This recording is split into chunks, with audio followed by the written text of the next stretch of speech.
Well, Zach, I actually just finished crushing some chicken parm, and I am freaking ready to rock and roll. You are Locked On Auburn, your daily podcast on the Auburn Tigers. Part of the Locked On Podcast Network, your team every day. All right, and joining us on this special extra Locked On Auburn, we're joined by Auburn quarterback Trey Lindsey, or maybe I should say basketball standout. Would that be accurate, Trey? Definitely not a standout, but functioning basketball setup man for the other four players on my team who are a lot better than me. Hey, role players are important. Role players are important in everything. Not man. So tell us all kind of what happened Wednesday night. So it seemed like it started with kind of some playful back and forth between, was it TJ Finley and KD Johnson that were kind of going back and forth? Is that right? Yeah. TJ and KD kind of started going at each other, which is, from what I understand, fairly routine. And then it caught some steam on the Twitter and Instagram and whatever else. And there was no betting going on, even though the Instagram stories may have made you think so. And they just said KD said that he'd take the basketball walk-ons, and TJ said that he'd take his football 5, and we met up and we got after it a little bit. So who was the football 5? It was myself, TJ, Brandon Frazier, Desmond Tisdale, and Jalen Simpson. And then Simp had a cramp like mid-game 5, and we brought in Xavier Capers. So okay, nice. So how did you guys form the football 5? Did you guys play in high school, or how did that happen? Everybody played in high school. Brandon Frazier I think he had an offer from Oklahoma State in basketball before he had one in football. He's really tall, so that would make sense. Yeah, and just smooth, really, really good basketball player. And it just kind of came together by TJ. We played the rec some. We all had a bunch of intramural teams this year, and so it kind of took a intramural all-star team and / rec best players at the rec. And we kind of formed our 5. We never played together before that night, so that probably hurt us a little bit. But it was really just guys that had been at the rec and had a reputation as people who like playing ball. So take us through you said there were 5 games. How did we went best of 5. We went best of 5, games to 12 straight up, no win by 2, none of that. So best of 5 straight up. They won game 1. I think it was 12-10, and I was face guarding Leor in the corner when Chandler Leopard got the ball, and Leor was like, "That's game." And I was turned around to look, and Chandler still hadn't even dribbled the ball yet. And I turned back around, I looked at him funny. He was like, it's game. And then Chandler got, 3 inches of separation or however much he needs to get a shot off, and ball did not touch the rim as it went through. So we lost game 1, 12-10. Game 2 was the Desmond Tisdale game. So they had 4 walk-ons and one kid named Malik, who has been scrimmaging with the women's team, I believe, and maybe trying out. I'm not sure, but he's also really good.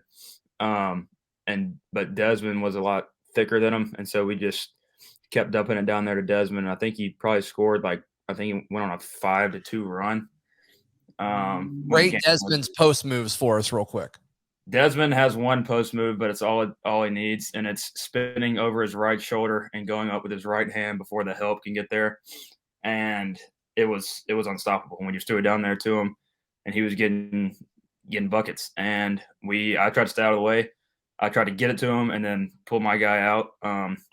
Mike Whitmore was one of the walk-ons, and he was guarding me, and he's the best on ball and off ball. He's just – you can't take a dribble around him comfortably because he's always scheming how to get it from you.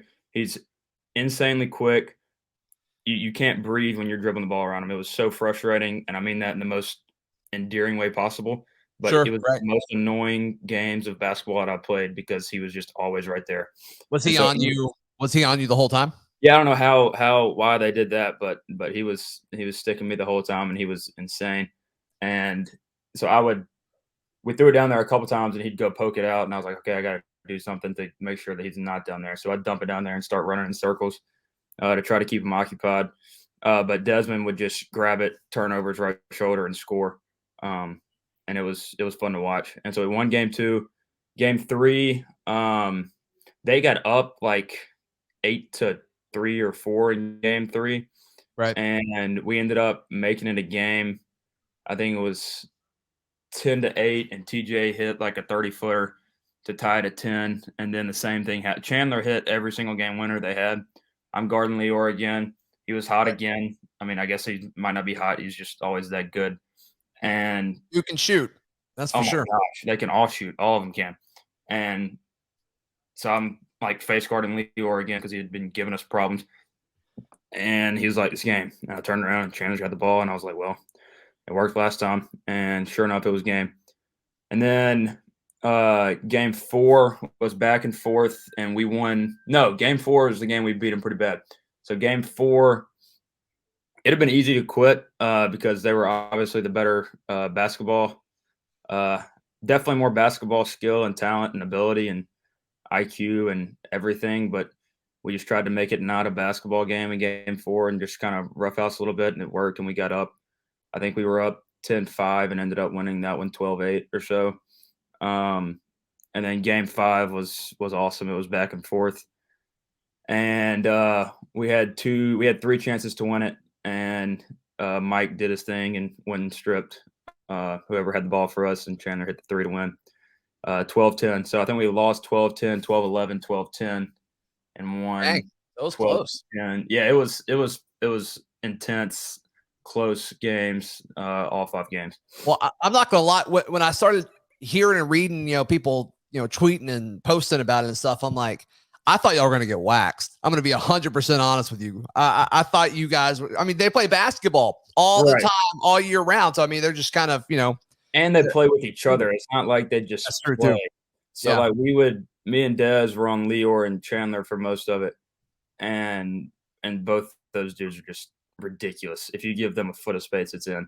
And so they would be doing this thing where they stay on like the wing in the corner, and they just, one of them acts like they're about to set a screen, and then they'll back cut, or they'll pick and pop, or they'll just figure out who we're trying to get on the top guy, and they'll find a way to screen him and get over shot. And it was just like, okay, these guys really play a lot of basketball. And quite honestly, I'm too I don't know if I think the word isn't cocky, but too stupid to realize like these guys are probably going to run us. And I think that our other 4 guys were the same way. Like we were too dumb to realize what we were getting into. And so I think that honestly helped us a good bit. And it was fun. If we played them again in a series of 5 games, which I would not want to do, and I know for a fact Brandon Frazier doesn't want to do, lugging that 6'8", 250-pound body up and down the court 5 times was tough. But he, if we played him again in a series of 5, I don't know if we could win 2 games on him. But we did this time. It was a good time. Yeah, they're just all so good. They're so like, it's the things about basketball that you don't really realize until you're out there. It's like they're so quick off the ground. Like when the ball comes, like Jalen Simpson has the highest vertical out there, I'm positive. But even someone who's a freak athlete, it takes him a while, not a while, but his jumps take him a little bit longer to get off the ground than like. Well, he used to time in, a jump for a ball when it's in the air for 30 yards. Exactly. It's kind of like, it's kind of like LeBron now. Like there was a time when LeBron was 28 where he could just like, you blink and he's 12 feet off the ground. And now he can still get that high, but he's got to load up from like half court. And so that's kind of what I noticed the most is just these dudes, they're freak athletes. They all can score. It was so fresh. It was the most intense like defense I'd ever have to play, and they're just ridiculous. So you mentioned TJ nailed a 30-footer. Does he have does he have some accuracy from deep? TJ can spread. TJ's kind of, I think he won't mind me saying this, he's kind of streaky. Like if he's on, there's not much you can do about it. Yeah. Because he's 6'7". He's got a quick little release that kind of comes from his left pec, and it's just quick and it gets up fast. And he can shoot it when he's on. And I think in the games we won, he was hitting. So did he ever use his size to drive the lane and attack the rim? He did a couple times. He's got a back thing right now, and so he wasn't able to get downhill as much as I would have liked for him to. Because that's really. I'm shocked y'all were allowed to do this because of stuff like that. I don't know if we were, and so I don't know if this is smart either. But it's kind of out there now. If they don't know about it, then they're just perfect. No, I mean it was on Instagram Live, so I mean they weren't hiding it. I will say I do feel bad for this. Lior went up and he could absolutely sky. Like, he does not apply to certain stereotypes because he's a freak. And so he jumps up and he's going for a rebound, and I'm just under him, and I pause, and he falls over me, and that was the closest anybody came to getting hurt. Yeah, but he was fine. I was in game 2, and he ended up playing the rest of the games, obviously. But yeah, that was definitely a worry of some of us. We are a little bit away from a season, and we're about to finish up our spring training, the workout training today. So it was kind of decent timing, I guess you could say. But calculated risk, if you will. Yeah, calculated. There you go. That's exactly right. But yeah, it was fun. Do you guys think y'all do this again? I mean, it seemed like it was a good opportunity for some camaraderie, right? Yeah, it was fun. I mean, I think everybody respects each other because it's a lot of time. If you don't respect somebody, then you just don't realize how much time they put into it, either basketball or football. And so it was fun to get to meet those guys and get to I played AAU ball with Chandler, and he could stroke it back in 10th grade. I mean, he was ridiculous then too. And so I'd known some of them, but definitely enjoyed getting to hang out with them and play with them. So I watched some of the IG live feed, and it was really just on the court. How many people were there? Was it just other student athletes there? I think it was supposed to be kind of a small circle, and then you know how Twitter gets. Right. I think that somebody said that they counted it at around 100 people, but who were the people in there? Who were those 100 people? My people that walked in, and some football teammates were there. So most of the basketball team was there, and then there were some people that I'd never seen before in my life. Got it. That's hilarious. Yeah. Who was the biggest smack talker in all of this? Was it somebody playing? Was it one of the basketball guys that weren't on the floor? For our team, it would have been TJ. Okay. Is TJ a talker? I don't think I realized that. He's not really a talker, but he wasn't loud about it, but he was the one who started it, and he was the one who went after the basketball team saying that we could beat him, which was fair enough. Yeah. In retrospect, not very wise. TJ was loud. I mean, some of their honestly, I think that after we won game 2 and game 3 was close again and game 1 was close, I think that kind of not silenced the basketball guys, but they're like, okay, we got to Wendell was kind of coaching. He was calling plays, and I was like, hey, man, we're screwed already as it is. Can we just not quit talking, Wendell? Yeah. Yeah, just not call sets. If you want to trash talk us, that's fine, but they're out there calling sets and executing them well. And but it was fun. I mean, it was all lighthearted stuff. It was a good time. Yeah. I think after the baseball season's over, you guys should play some of the baseball guys. Well, yeah, I played a little baseball back in my day, but I don't know. I imagine a lot of you guys did, right? I know Simp did. Simp's probably the best athlete on the campus right now. Just I want to get that out there. Jalen Simpson? Jalen Simpson, yeah, his vertical is ridiculous, speed is ridiculous, change of direction, handle in basketball, hands in football. I mean, he's a freak. And I'm probably biased. What position would he play in basketball and baseball if he did that full time? Baseball, center field, for sure. Basketball, probably the 2. Okay. And if he really focused on learning how to shoot, I mean, he can already shoot as it is, but really spend time shooting. I mean, yeah, he's a freak of nature.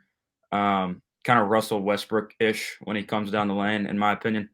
The good Russell Westbrook or the bad Russell Westbrook? Because there's 2 different. 4 or 5 years ago, Russell Westbrook. Yeah. But he's a freak, and I'm biased because there's probably basketball players that are as good athletes as him, but I get to see it every day. So he's a freak. I don't know if we could hang with the baseball team unless they no, because even their guys who don't pitch probably could still throw 85, and none of us are going to touch that. But I did want to get a 7-on-7 our walk-ons versus the best the basketball team's got to offer. And hopefully we can win that and then go do a slow pitch softball rubber match. That's kind of where I want to take it. But That'd be awesome. We need to make that happen, man. Yeah, we should. It'd be a good time. We need to make that happen. Trey, thanks for doing this. This was fun. And I understand you got class in a few minutes. So I appreciate you fitting this in. No problem. It was a good time. Like I said, I want to give a shout out to those basketball dudes. It was a different level of play. Like Mike Whitmore, I'd never want to have to dribble a basketball around him again. I'd never want to have to guard or chase Leor Berman around screens again. No, I'm glad that you say that stuff because, I mean, so many people at the end of the game, they're like, okay, they're emptying the bitch for the walk-ons or whatever. But it's like, those guys are really good basketball players. You have no idea really good. how good they are. I mean, they came in against Alabama with like a minute and 30 seconds left, and they went on like a 6-7-0 run. And I was like, yeah, well, they're ridiculous. Sabera is ridiculous. He had a finish that I don't know how it went in, but it was beautiful, floated off the backboard, and he was good the whole time. He blocked Brandon Frazier, who's got 3 inches on him and a lot of pounds. And who have I not mentioned? I think I got off of work. And Chandler, like, there were so many times when my hand was in between the ball and his face, and he just didn't matter. Yeah. One time I did it in front of he hit a shot on me in front of the entire basketball team, and I was just like, and they were just like, dude, it happens all the time. He can absolutely stroke it. So it was a good time. Those dudes are all ridiculous. And I know they know this, but we did not mean any disrespect by trying to play them. We just wanted to have some fun. It was a good time. So the basketball team talking about this, who do you think they're talking up? Who do you think they were really impressed with from the football team? Brandon Frazier. Definitely B. Frazier. Definitely Simp because he had some dunks that were nice. B. Frazier and Simp probably. I think I gained the nickname Mr. Fundamental. One time I was coming down and kind of sat on the ball to reverse it, and there's Mr. Fundamental again. So I guess that was kind of par for the course as the slow 6 foot tall guy out there. And then TJ, they had all seen TJ shoot before, so they weren't newly impressed by TJ, but I think they all know that TJ can hoop a little bit. So that makes sense. Well, that's cool. Yeah, I can't wait to hear what happens when, I'm sure Brian Harsin knows about it, but if he ever says anything or it's like, nobody got hurt, it's going to be okay kind of thing. But yeah, like I said, I am shocked. I am shocked that, like, because it became a big deal about what, like 10 or 11 hours out from when the games were going to start. And I'm like, there's no way this happens. There is no way this happens. And it did. It happened. It did. I don't know who was originally on it that covers the beat here, but somebody, I know Justin Hokanson was, he had retweeted it, and he showed up too. And like I said, I don't know how these people got in, but it was a good time. It was a lot of fun, and I'm glad we got 2 games. I wish the end of Game 5. Should I tell the story real quick? So end of Game 5, it's back and forth the whole game. I don't think anybody got up by more than 2, and this also hurt us because they can shoot and we couldn't as well. And 3s are worth 2 points and 2s worth 1 point, which really makes a 3 equivalent to 4 points in a real game. And so anyways, so nobody got up by more than 2, and it's like 10-10. We get a stop, which was few and far between throughout the night. We get a stop, we get a rebound, probably Brandon, and he gets it to me, and I turn around and there's Mike, and I'm like, you got to be kidding me. And so I'm just guarding every single dribble, getting up the court, and TJ was kind of walking up the court, and I kind of used him as a natural screen, and Mike jumped it, and then I went back, and TJ realized what was happening, screened him again, and Sabera was coming to help, and I was like, I'd rather take an open like 27-footer than a contested 22-footer. And so I pulled from like a step inside the logo, and when it came out, it was one of those where it's like, you're pretty sure it's good. And so I'm kind of like watching it. Brandon Frazier thought it was good because he was under the goal, and he starts coming out. The ball rattles in, comes back out. Brandon gets the rebound, kicks it out to TJ. So I missed. Kicks it out to TJ, and it's 10-10. So a 2 wins it. A 3 wins it. A regular 2 puts us within 1. TJ takes it, jab step back. He shoots it. everybody thinks that one's in too. Rattles around, no good. They come back down. Mike is setting it up, and Chandler and Leo are doing their little side-by-side twirl thing. And I was like, Desmond, if they shoot a layup, I don't care because we're just going to come, fog up a three. So we both stayed high. Leor got it. He puts, I don't even know how the ball, like, I don't know how he did what he did with the ball, but it was a really nice move. And he got some separation, and me and Dez both put a hand up, and his was halfway down and came out too. And we get the ball back, and we start setting something up.